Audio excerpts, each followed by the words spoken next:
Welcome friends, स्वागत है आप सभी का कंप्यूटर साइंस के इस सीरीज़ में जो क्लास 12th के लिए।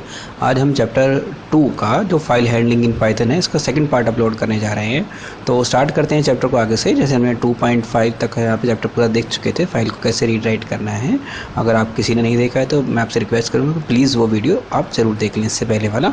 तो स्टार्ट करते हैं चैप्टर को आगे कि सेटिंग ऑफसेट्स को कैसे सेट किया जाता है इन पर्टिकुलर फाइल में। The function that we have learn, अब जब हमने देखे वो सीक्वेंस लिख रहे थे। But if we wants to access data in random fashion, random मतलब कहीं से भी बीच में से भी रीड करना हो तो then the Python gives up seek operations का यूज़ करते हैं और टेल ऑपरेशन का। तो सबसे पहले टेल ऑपरेशन की बात करते हैं। टेल मेथड करता है this method returns an integer that specifies the current position of the file, मतलब फाइल की करंट पोजीशन बताता है कि क्या है हमारे में। ठीक है, the position so specified is the byte position, दिखाता है हमेशा मेमोरी में कौन सी बाइट यूज़ हो रही है from the beginning of the file till the current position of the object. इसका सिंटैक्स देखो ये रहता है, फाइल के डॉट टेल लगा देते हैं हम। ऐसे सीख देखो, उनको प्रोग्राम में हम आगे देखेंगे पूरा डिटेल में। सीख क्या करता है, this method is use to position the file object at the particular, देखो हम पर्टिकुलर की बात कर रहे हैं, पोजीशन ऑफ ए फाइल कहीं भी जा सकता है इसके थ्रू। यहाँ पर देखिए कैसे चलाया जाता है, डॉट सीक और यहाँ पे ऑफसेट दिया जाता है और ये ऑप्शन रेफरेंस के पॉइंट दिए जाते हैं। इसको प्रैक्टिकली देखेंगे आगे। Offset is a number of byte by which the file object is to be moved, कितना उसको हमें मूव करवाना है। Reference underscore point indicate the starting position of the file object that is with reference to which the position the offset has to be counted, हमें कितना करवाना है। If we have any of the following values, अगर कोई ऐसी values हमारी 0, 1, 2 है तो 0 का मतलब है इसमें ऑफसेट में कि बिगिनिंग ऑफ द फाइल में जाएगा, 1 का मतलब current position of the file और 2 का मतलब एंड ऑफ द फाइल होता है। बाय डिफ़ॉल्ट द वैल्यू इसकी हमेशा 0 रहती है, बिगिनिंग ऑफ द फाइल में जाता है। हम जब देखा मैं जब भी फाइल रीड करते हैं बिगिनिंग ऑफ द फाइल से ही होता है। Offset counted from the beginning of the file. For example this statement अगर हम ऐसे लिखते हैं, ठीक है, 5,0 will position the file object at the 5th byte position from the beginning of the file, beginning से 5th बाइट पोजीशन में रहेगा। दी कोड इसके लिए देखो नीचे दिया गया है आगे। यहाँ पे देखिए प्रोग्राम देख लेते हैं इसका। हमने देखो पहले सिंपल प्रिंट कराया मैसेज, उसके बाद हमने ये फाइल को रीडिंग राइटिंग मोड में ओपन किया है रीड प्लस से। यहाँ पे हमने फाइल ऑब्जेक्ट को रीड किया, पूरी फाइल रीड होगी एक बारी में str में आ गई, उसको प्रिंट करा दिया। Initially the position of the file object अगर हम देखें तो टेल से वो पोजीशन दिखाएगा। देखो तो प्रैक्टिकली देखते हैं यहाँ पे आगे क्या हो रहा है इसमें। यहाँ पर देखो पूरा उसने रीड कर लिया, हमें फाइल पूरी रीड हो चुकी है। टेल मेथड से उसने देखो पोजीशन बता दी है इसकी क्या है, कितने रीड करने के बाद वो 33rd बाइट पोजीशन पे आ गया है। फिर अब इसको हम सीक 0 से करते हैं तो देखो ये वही दिखा दिया उसने। अब देखो now the file object in the is the beginning of the file, अगर हम देखो उसको देखते हैं टेल से दोबारा। अब इसके बाद अगर हम करते हैं सीक 5, ठीक है, यहाँ पे देखिए क्या हुआ, ये 0 दिखाया उसने, ठीक है, क्योंकि हमको दिया नहीं तो 0 पोजीशन पे आ गया। We are moving the 10th byte position from the beginning of the file, the position of the file object at the, अगर हम अब देखते हैं ये देखिए यहाँ पे we are moving the 10 byte object for the file, अगर आप पोजीशन देखते हैं यहाँ पर आपको 10 दिखाएगा। देखो अब ठीक है, यहाँ पर 10 बाइट आगे मूव कर चुके हैं हम। इसके बाद देखिए फाइल के ऑब्जेक्ट को दोबारा रीड किया है तो दोबारा उसने देखो पूरा कंटेंट रीड कर दिया एज इट इज़, ठीक है, एज इट इज़ रीड हो गया है। इसके बाद देखो ऑब्जेक्ट में टेल से किया था पूरा रीड हो गया और फाइल ऑब्जेक्ट को हमने यहाँ पे रीड कर लिया है और फिर प्रिंट स्ट्रिंग करा दी। उसने रीड किया देखो str में आया और वो यहाँ पे आ गया, मतलब हमने फाइल को अलग अलग लोकेशन से रीड करवा लिया। पहले रोल नंबर से रीड करवाए, पोजीशन दिखाया, फिर यहाँ पे दिखा दिया कौन से पोजीशन पे है वो। उसके बाद हमने पोजीशन दोबारा दिखाई 10 कैरेक्टर आगे जाने के बाद और फिर हमने वहाँ से रीड किया तो नंबर प्रिंट हो गए। क्लियर है सभी को ये। इसके बाद देखो नेक्स्ट करते हैं creating and travelling A text file को बनाना और उसको ट्रैवल करना मतलब डिस्प्ले करना। अब देखो हमने देखो इसमें काफ़ी कुछ देख चुके। Creating a file and writing data. To create a file text file we use, हम ओपन मेथड यूज़ करते हैं एंड प्रोवाइड करते हैं फाइल नेम एंड मोड को बताते हैं। इफ द ऑलरेडी एग्जिस्ट तो उसको हम ओपन हम पहले डिटेल में कर चुके हैं। राइटिंग मोड में कैसे कराया जाता है, कंटेंट लॉस हो जाते हैं एंड एम्प्टी फाइल को क्रिएट कर देता है वो, ठीक है। लेकिन अपेंड मोड में करते हैं तो फाइल को प्रीवियस डाटा के साथ अपेंड कर देता है, लास्ट में जोड़ देता है। तो उसको प्रोग्राम को देखते हैं प्रैक्टिकली इन्होंने करके दिखाया है। यहाँ पे राइट प्लस मोड में ओपन किया है तो ये रीडिंग राइटिंग दोनों कर पाएगा। ये जब तक फाइल ट्रू मिल रहा है उसको क्या करेगा, इनपुट यूज़र से लेता जाएगा वैल्यूज़ और फाइल के अंदर राइट करवाता रहेगा। देखो अगर दोबारा उसने पूछा, अगर उसने येस किया तो वो आगे चलेगा, एन पे वो ब्रेक करके बाहर आ जाएगा। देखो इस प्रोग्राम में ऐसे ही हो रहा है, जैसे उसने येस किया तो उसने डाटा मांगा और दोबारा और नैन कर दी, फाइल से बाहर आ गया। Travelling the file and display the data, data को ट्रैवल करके डिस्प्ले करना। The file will be open in the reading mode and reading will begin from the beginning of the file से ही रीड करता है। यहाँ पे देखिए जैसे हमने फाइल को ओपन किया तो सबसे पहले बिगिनिंग पे ही जाएगा, रीड लाइन किया, जब तक फाइल को वाइल में लूप लगाया है str मिलता जाएगा तब तक वो प्रिंट करता जाएगा और फाइल को रीड लाइन होती जाएगी। मैं रीड लाइन से तो उसने निकाला और str में स्टोर करा और फिर इसको प्रिंट कर दिया। लूप जब दोबारा चलेगा तो पहले एक लाइन उसने पहले ही रीड कर ली थी, फिर अगली लाइन मतलब जो लाइन यहाँ पे रीड करी उसने लूप के अंदर प्रिंट करी, अगली लाइन रीड करी तो दोबारा दो लूप चलेगा, ये प्रिंट हो जाएगा। इस तरीके से हो रहा है। At the end of the file reach हो जाएगा तो रेड लाइन रिटर्न एम्प्टी हो जाएगा और फाइल आपका एग्जीक्यूट होना बंद हो जाएगा। यहाँ पे देखो पूरी फाइल उसने प्रिंट कर दी है। टिल नाउ अभी तक हमने देखा है क्रिएटिंग सेपरेट प्रोग्राम हमने बनाए हैं फाइल को रीडिंग और राइटिंग करने के लिए।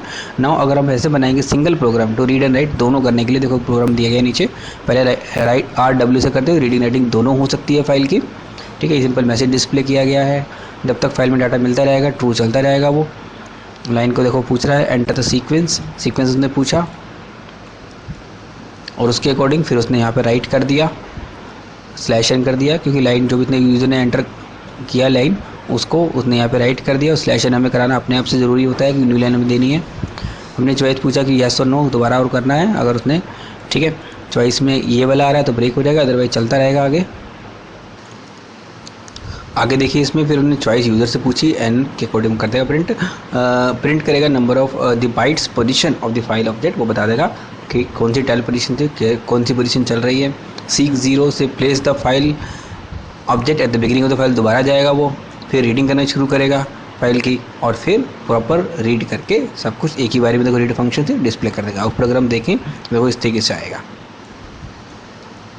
रीस्टार्ट हुआ, एंटर द सीक्वेंस ने बोला, ये यूज़र ने डाल दिया पूरा का पूरा कंटेंट, यस डाला तो दोबारा पूछेगा, तो यहाँ पर उसने सीक्वेंस ये डाल दिया, फिर उसने पूछा n तो उसने रुक गया वो और बताया बाइट पोजीशन। अभी देखो इतने अगर आप देखो नंबर ऑफ बाइट्स इतने वो रीड कर चुका है, तो बाइट्स फाइल की पोजीशन यहाँ पे आ गई थी, तो हमने किया था ना यहाँ पे इसको डिस्प्ले कराने के लिए कि पोजीशन बताएगा फाइल की क्या है, और फिर फाइल की दोबारा स्टार्टिंग में चला जाएगा और उसको प्रिंट कर देगा। देखो यहाँ पे दोबारा उसने फाइल की स्टार्टिंग में गया और पूरा प्रिंट कर दिया। नेक्स्ट देखते हैं पिकल मॉड्यूल, ये काफ़ी इंपॉर्टेंट है, बाइनरी फाइल के लिए यूज़ करते हैं। अभी हमने टेक्स्ट फाइल यूज़ करी, अब बाइनरी फाइलों पे काम करेंगे। यहाँ पे देखो जैसे during execution of the program we may require to store the current state of variable so that we can retrieve the data later on the position, तो उसको हम अलग अलग स्टोर करवा सकते हैं कि कितना फाइल में रीड कर लिया है, कितना बच गया है। इसके लिए देखिए पिकल मॉड्यूल में करता क्या है वो, serialization is a process of transferring data and object in memory. Serialization मतलब एक साथ लगातार, ठीक है, सीक्वेंस से to a stream of objects called the byte streams. These byte streams in a binary file can then be stored in the disk or in a database and sent through a network से भेजी जा सकती है। serialization process is also called pickling, इसी को pickling कहते हैं। deserialization मतलब इसका उल्टा प्रोसेस होता है और unpickling is the inverse of the pickling process where is byte stream is converted back to the Python object में बना देता है वो। pickle module deals with the binary file, that is the main thing। हम binary file में काम करने के लिए pickle module का ही यूज़ करते हैं। देखो इसमें क्या होता है, pickle module provide the two method, एक dump होता है और एक load होता है जो वर्क करता है binary फाइल पर। इसको प्रैक्टिकली करते हैं आगे कि डंप मॉड्यूल क्या करता है, राइटिंग द डाटा। सीधी सी बात है, वो राइटिंग डाटा करने के लिए डंप करना पड़ेगा हमें उसे। यहाँ पे देखिए इसके डंप होता है और ये फाइल का ऑब्जेक्ट दे रहे हैं और ये आ जाता है फाइल का ऑब्जेक्ट। यहाँ पे देखिए इसको प्रैक्टिकली करके देखेंगे आगे। ये प्रोग्राम छोटा सा दे रखा है, पहले इसके लिए ध्यान रखना इंपोर्ट पिकल जरूर करना पड़ेगा, एक नया मॉड्यूल इसमें डालना ही पड़ेगा। फिर हमने देखो एक लिस्ट बनाई, फाइल ऑब्जेक्ट, हमने फाइल को बाइनरी मोड में ओपन किया है देखो WB से, और फाइल का एक्सटेंशन .dat दिया है, TXT नहीं दिया है। फिर हमने पिकल डॉट डंप से करेंगे क्योंकि बाइनरी मोड है तो इसलिए हमें पिकल डॉट डंप का ही इस्तेमाल करना पड़ेगा। यहाँ पर देखो ये लिस्ट थी, इस लिस्ट को हमने यहाँ प्रोवाइड कर दिया और फाइल ऑब्जेक्ट का रेफरेंस दे दिया, इस वाले फाइल में डलवाना है, क्लोज हो जाएगा। ऐसी ये एक लोड मॉड्यूल भी होता है जो अनपिकलिंग करता है, दैट मीन्स फाइल को रीड करने के लिए डाटा। यहाँ देखिए इसके प्रोग्राम देखते हैं हम। इंपोर्ट पिकल कराया, the data will be stored in the file r, कैसे होगा, पहले देखो रीड इन बाइनरी मोड में ओपन कर दिया, पिकल डॉट लोड ऑब्जेक्ट लगा दिया, फाइल का ऑब्जेक्ट प्रोवाइड कर दिया, सारा जो भी लोड होके आएगा वो इसमें स्टोर हो जाएगा और सिंपल इसको हम बाद में प्रिंट करा देंगे। इसी तो फाइल क्लोज करने के बाद इन्होंने प्रिंट कराया, फाइल क्लोज से पहले भी आप प्रिंट करा सकते हो, एक ही बात है। सिंपल डाटा रीड हो गया। अब देखो नेक्स्ट कंसेप्ट बताया गया कि file handling using the pickle module, इससे हमने ऊपर वैसे यही किया है। अब एक प्रोग्राम इन्होंने बताया आगे, देखो इस प्रोग्राम को देखेंगे। Record the employees from the user and append it to the binary file. एक टीवी नाम से इन्होंने बाइनरी फाइल बनाई है, उसके अंदर सारा का सारा कंटेंट वो दोबारा यूजर से ऐड करवाएगा। There after the records are read from the binary file and displays on the screen. उसके बाद स्क्रीन पे दिखाया भी जाएगा और उसके बाद वो बोला कि साइड भी बता देगा, तो साइड बता देगा। तो वो प्रोग्राम देखते हैं, अच्छा प्रोग्राम है काफ़ी है, सब कुछ इसमें बताया गया डिटेल में। यहाँ पे देखिए इंपोर्ट पिकल कराया, फिर हमने पैसेज प्रिंट कराया, फाइल को रीड किया अपेंड मोड में, इन बाइनरी मोड में। इसको स्टार्टिंग में हमने रिकॉर्ड नंबर को 1 कर दिया कि 1 रिकॉर्ड नंबर ऐड हो रहा है। Enter records of the employees print कराया। वाइल ट्रू मतलब वही एन वाला आ रहा है कि जैसे कि मतलब यूज़र से वो डाल देगा उसमें एन और वाई पूछेगा, ठीक है।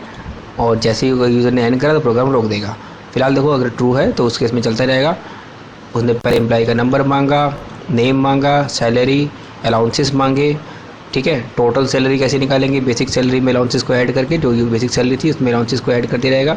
इसीलिए हमने इसको इंटीजर में कन्वर्ट कराया है क्योंकि हमें आगे न्यूमेरिकल कैलकुलेशंस परफॉर्म करनी है, ठीक है। टोटल सैलरी को देखो यहाँ पे टोटल सैलरी वो डिस्प्ले कर देगा। और फिर हमने देखो एक यहाँ पे एक लिस्ट बनाया है, लिस्ट के अंदर इन सब को जो चीज़ हमने कैलकुलेट करी सारी हमने यहाँ लिस्ट बना ली इसकी। और फिर इसको पूरे के पूरे को डंप कर दिया इस पर्टिकुलर फाइल में, जो हमने यहाँ पे फाइल ओपन करी थी देखो स्टार्टिंग में, उसके अंदर पूरा का पूरा इसमें फाइल एड्रेस है ना बी फाइल, तो इसके अंदर पूरा का पूरा इसने इसको डाल दिया लिस्ट को, ठीक है। That is the main thing, यही मेन बताया गया है। बाकी सिंपल यूज़र से एंटर किया गया वैल्यूज़। अब वो पूछ रहे हैं कि जो और डलवाना है येस और 9, तो अगर यूज़र ने नो किया तो पूरा पूरा वापस आ जाएगा, ठीक है। रिकॉर्ड एंट्री ओवर हो जाएगी और फिर ब्रेक होकर बाहर आ जाएगा। रिकॉर्ड नंबर प्लस इसलिए किया क्योंकि एक रिकॉर्ड हो गया है, तो अब क्योंकि स्टार्टिंग में रिकॉर्ड हमारा 1 था तो अब नेक्स्ट रिकॉर्ड 2 पे चलेगा वो, ठीक है। अब देखो इसको बाटा को हम रीड करते हैं। इसके बाद हमने देखो टेल पोजीशन से वो टेल बताएगा पोजीशन क्या है। फाइल को देखो हमने क्लोज कर दिया। इसके बाद अब फाइल को देखो हमने दोबारा ओपन किया है रीडिंग मोड में। Now reading the employ data, क्योंकि देखो पहले तो ओपन वो हमने जो करी थी वो AB मोड में करी थी, ठीक है। अब देखिए यहाँ पर रीडिंग फाइल वो कर रहा है, अब हमने RB मोड में किया है, ठीक है। जब तक ट्रू होता रहेगा लोड करता रहेगा सिंपल और उसको प्रिंट कराता रहेगा। कुछ खास नया नहीं है, रिकॉर्डिंग को प्लस करेगा, जो भी रिकॉर्ड नंबर है उसको फिर नेक्स्ट लूप चलेगा तो रिकॉर्ड नंबर 2 रिकॉर्ड नंबर 3 आता रहेगा। हमने देखो ट्राई कैच ब्लॉक में हमने किया है। ये ट्राई कैच ब्लॉक हमने स्टार्टिंग में एक्सेप्शन हैंडलिंग के अंदर ये डिस्कस किया था। इस चैप्टर इस बुक का जो फर्स्ट चैप्टर है उसमें, अगर किसी ने नहीं देखा तो उसमें देख लेना। ट्राई कैच में बेसिकली जो एरर आएगी तो उसको पकड़ने के लिए होता है ये, और यहाँ पर अगर एक्सेप्शन आएगा एंड ऑफ फाइल एरर होगा तो उसको पास कर देगा आगे, ये चीज़ प्रिंट कर देगा, ठीक है। नेक्स्ट देखते हैं। ये देखिए इसमें आउटपुट इन्होंने दिखाया वही सब चीज़ें हैं। Record number 1, record number 2, record number 3, 2 तक उसने ऐड करवाए, एन करते ही बाहर आ गया और फाइल को रीड करके उसने पूरा पूरा दिखा दिया। As the employ record is stored as a list in the file not में, hence while reading the file a list is displayed showing the records of each employee। कि पहले में राइटिंग में ऐसे ही करवाया था लिस्ट के थ्रू। ये देखिए हमने जब राइटिंग करवाया था या लिस्ट के थ्रू ही करवाया था। ये देखिए पूरा पूरा लिस्ट बनाया था ना, तो इसे रीड करते टाइम भी वो लिस्ट में ही हमें दिखाएगा। तो आज का ये चैप्टर यहाँ फिनिश हो गया है। नेक्स्ट चैप्टर के साथ जल्द मिलते हैं। तब तक अगर आपको चैनल पसंद आता है, वीडियोस पसंद आते हैं तो लाइक ज़रूर कीजिए, सब्सक्राइब कीजिए, ज़्यादा से ज़्यादा अपने फ्रेंड्स के साथ शेयर कीजिए। नेक्स्ट वीडियो में जल्द मिलते हैं। Thank you friends.